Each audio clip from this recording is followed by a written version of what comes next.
né? O que você achou daquele áudio que vazou agora recentemente? Áudio é comigo mesmo, hein, bicho? Né?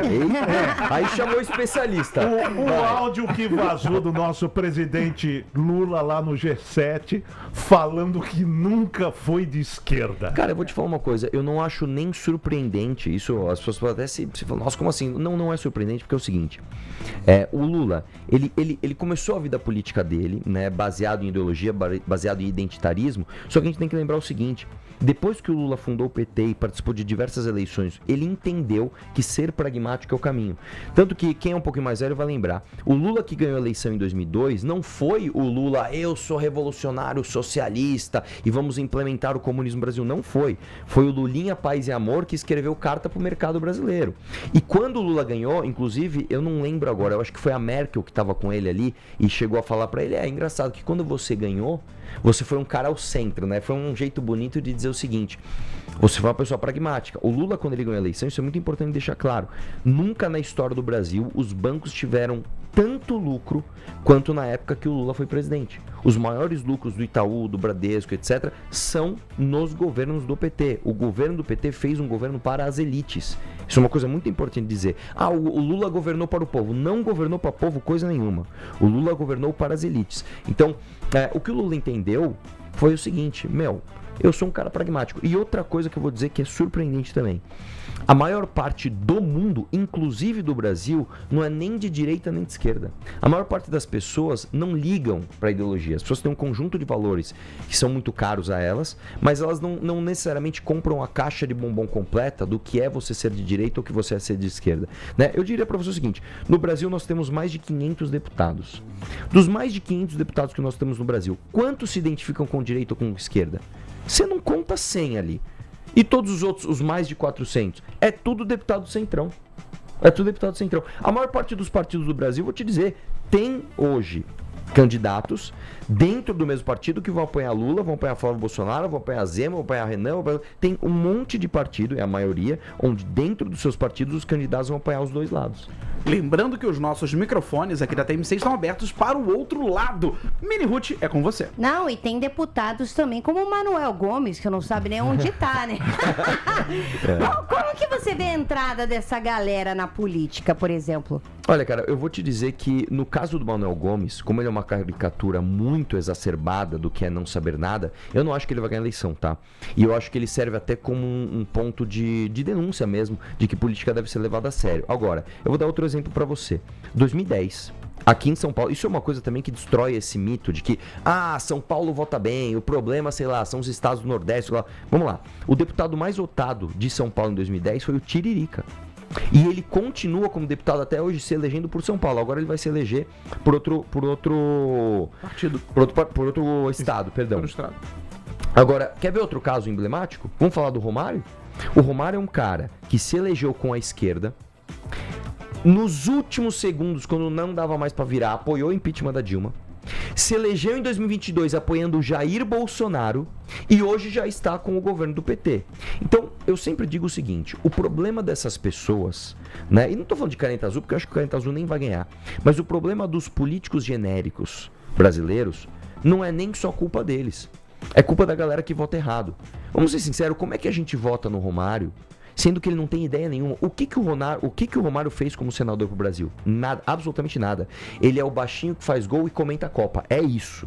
O Romário é isso. Você pode gostar dele, você pode não gostar dele, mas o fato é, ele como senador não fez nada pro Brasil. Inclusive, esse senador aí que botou no Valdice que não fez nada, ele tá nos Estados Unidos. Home office. E ganhando.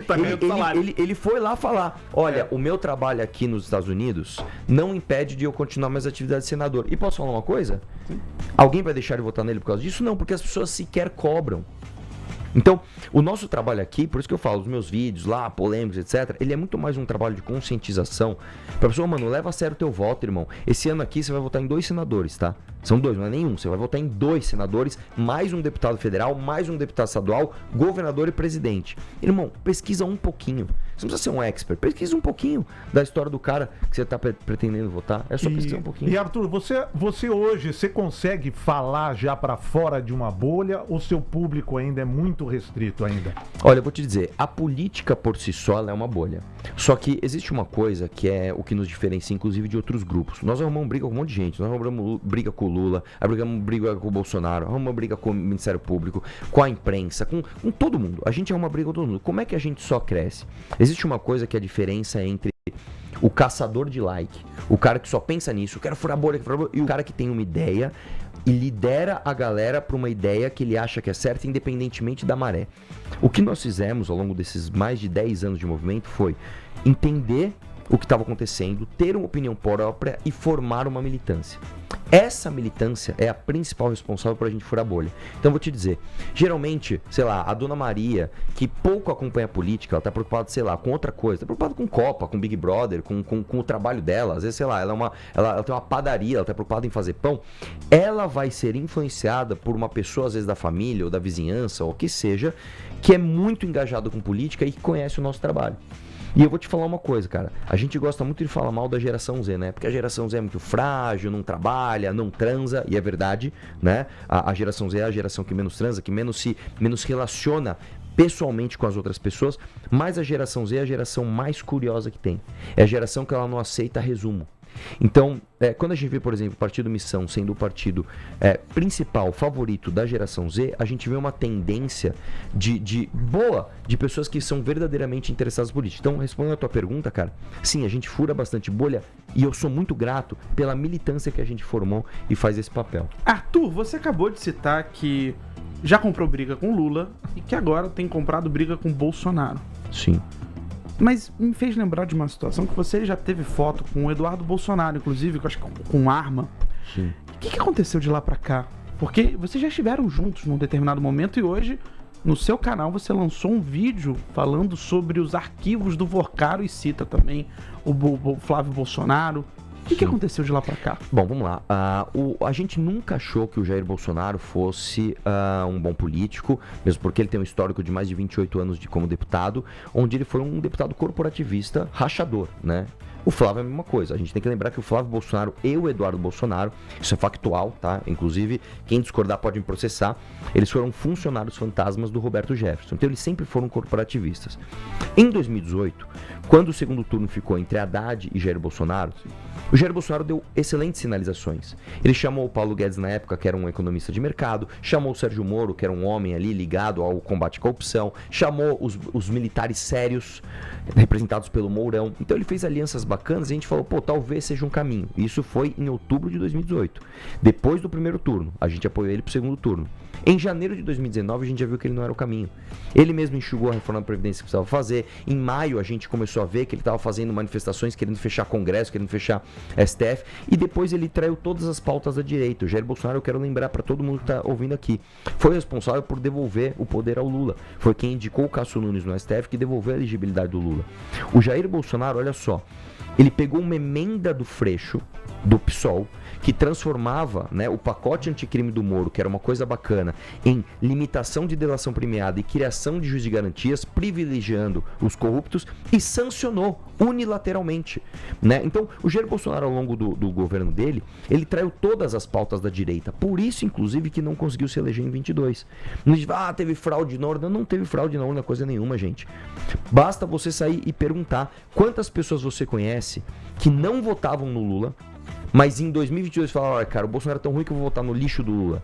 Agora, quantas pessoas você conhece o contrário? Que votavam no Lula e falam, não, esse ano eu vou votar em Flávio Bolsonaro. Não tem. Os caras conseguiram perder o próprio público, né? Então, e aí depois tentou fazer aquela palhaçada lá agora, de 22.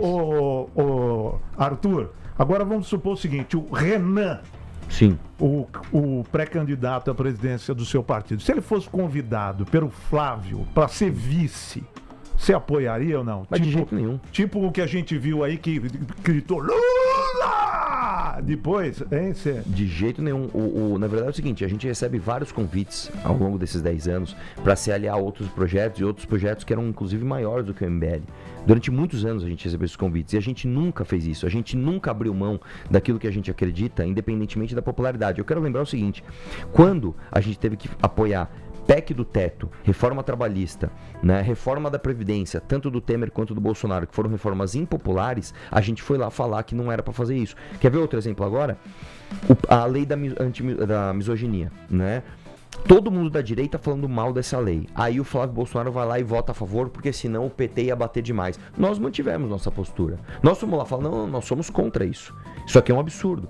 Então, independentemente da popularidade de um projeto, a gente segue o que a gente acha certo. E é isso que essa coerência fez com que a gente sobrevivesse e crescesse ao longo desse tempo. E por que você é contra a lei da misoginia?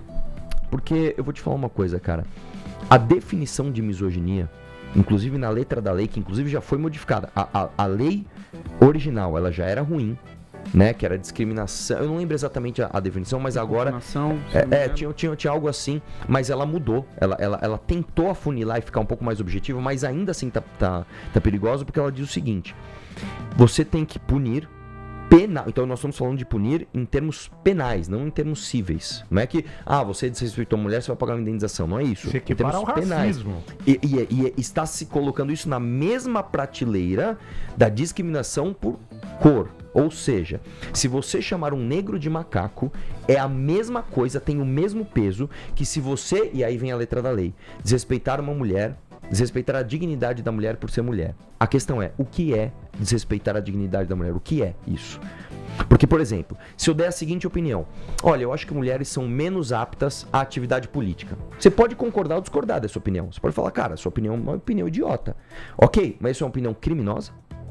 A ponto de eu ser equiparado a quem chama negros de macacos, por exemplo? Eu acho que a questão é quando a gente propaga essa ideia como um discurso, como um pensamento, como uma opinião. Por exemplo, o Romário, por exemplo, a declaração que ele deu recentemente lá com a Bárbara Coelho, que ele falou, se a gente pegar pessoas que não entendem nada de futebol como você, Sim. falou pra mulher, ele poderia, de repente... né? Vamos lá, o Romário ele foi extremamente grosseiro naquela fala. Ele foi um cara grosseiro. Eu acho que isso é uma coisa que as pessoas têm que entender. Quando você é contra a especificidade da lei em termos de criminalizar uma coisa, não significa que você é a favor daquela coisa. Então vamos lá. Sim. A grosseria, ela é algo desejável? Não, não é desejável. A gente não quer que as pessoas sejam grossas uma com a outra. Agora, você não pode criminalizar a grosseria. Sim. Porque se eu chegar e for um babaca aqui, vocês são mó idiotas e sair fora, não tem que ser Junta preso 10 por isso. ali da turminha, né? Exatamente. Então, nesse caso da misoginia, será que isso não caberia? E eu tô falando isso porque quando saiu a reportagem, quando saiu a lei original, cada pessoa interpretou de um jeito. Eu lembro que a reportagem do Fantástico começa com uma frase que eu vou lembrar exatamente qual que era, mas que não era o que a autora original do projeto de lei queria dizer. Eu não lembro agora, é só pegar a reportagem do Fantástico, mas eu lembro que era o seguinte. Ele falou, lembrei, a reportagem do Fantástico começava assim: você já ouviu um homem chegar pra uma mulher e falar, você tá muito irritadinha só por ela ser mulher? Peraí. Aí a autora da lei falou assim, não, peraí, cara, mas também não é isso.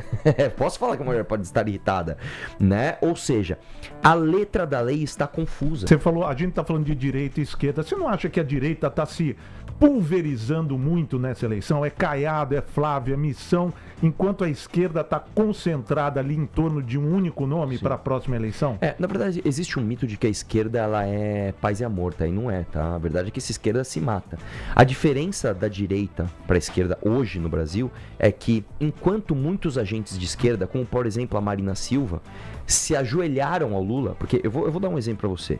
Em 2010, se não me engano, ou 2014, a Marina Silva chegou a ter 11% das intenções de voto para presidente. À esquerda, a revelia do Lula. Sabe o que o Lula fez na época? Começou a movimentar a máquina petista para falar que a Marina Silva era a candidata dos bancos. Que ela queria que as pessoas passassem fome para os bancos terem mais lucro. O Ciro Gomes, que chama o Lula de corrupto há décadas já, todos eles, a própria Simone Tebet também, se ajoelharam ao projeto do PT. A direita, não vai fazer isso com o nome do Bolsonaro. A gente não vai fazer isso. Vamos ser sinceros aqui. O Caiado e o Zema fazem oposição ao Flávio Bolsonaro? O Flávio Bolsonaro foi visto, tá? Visitando o vagabundo do Vorcaro depois dele ter sido preso.